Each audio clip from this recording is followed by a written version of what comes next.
सुनो मानव, मैं बेतार। तुम्हारी दुनिया में आने का मेरा कोई इरादा नहीं था, पर उस रात हवा में कुछ ऐसा था जो मुझे खींच लाया। चांद बिल्कुल गोल था, पेड़ों की परछाइयां जमीन पर टूटे हुए नक्शों की तरह बिछी थीं। मैं उस मार्ग पर उड़ता हुआ आगे बढ़ रहा था जहां कदम रखने से इंसान भी 2 बार सोचता है। तभी दूर तक चलती हवा ने मुझसे कहा, कहानी सुनाओ वरना रात पूरी नहीं होगी। तो सुनो। बहुत वर्षों पहले एक गांव था जहां कोई अपने घर का दरवाजा रात में बंद नहीं करता था। लोग कहते यहाँ डरने जैसा कुछ नहीं।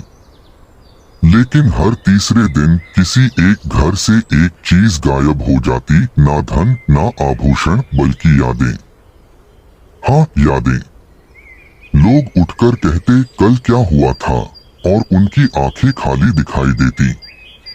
गांव वालों ने मुझे बुलाया। मैंने पूछा तुम्हारे पास ताले नहीं हैं? उन्होंने कहा हमारी चिंता चीजों की नहीं, हमारी कहानियों की है।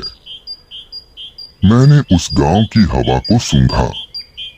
उसमें एक अजीब सी ठंडक थी, ऐसी ठंडक जो किसी जीव की नहीं होती बल्कि किसी सवाल की होती है। रात के सबसे गहरे हिस्से में मैंने उसे देखा। एक छाया, परछाई से भी हल्की पर अंधेरे से भी भारी। वह घरों में घुसती नहीं थी, वह दिमाग में उतरती थी और वहीं से यादों को चुनकर ले जाती थी। मैंने उससे पूछा तुम यादें क्यों चुराती हो? वह बोली नहीं, लेकिन उसकी खामोशी में जो कंपन था उससे लगा कि शायद वह भी कभी इंसान रही होगी, किसी भूली हुई कहानी का टुकड़ा। मैंने उसे पकड़ा नहीं, मैंने उसे भगाया भी नहीं, बस एक सच कहा, यादें चुराने से तुम पूरी नहीं हो जाओगी।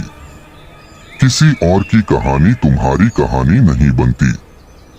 उस छाया ने एक लम्हे के लिए रुककर मुझे देखा, फिर धीरे धीरे अंधेरे में गलते हुए गायब हो गई।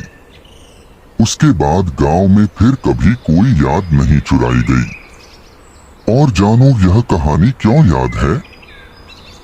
क्योंकि कभी कभी डर चीजों का नहीं होता, डर इस बात का होता है कि कहीं हमारी अपनी कहानी हमसे छूट न जाए। यही था मेरा आज का वृत्तांत। और अब अंत दर्शकों के लिए संदेश। आप सुन रहे थे विशाल एक्सप्लोर, जिसे संभालते हैं विशाल जी। अगर आपको यह रहस्य और वास्तविकता से भरी कहानी पसंद आई हो तो आपके समय के लिए मेरा भी धन्यवाद, और विशाल जी का भी। फिर मिलेंगे किसी अगली कहानी में, जिसे शायद मैं चुनूं, या शायद वही कहानी आप।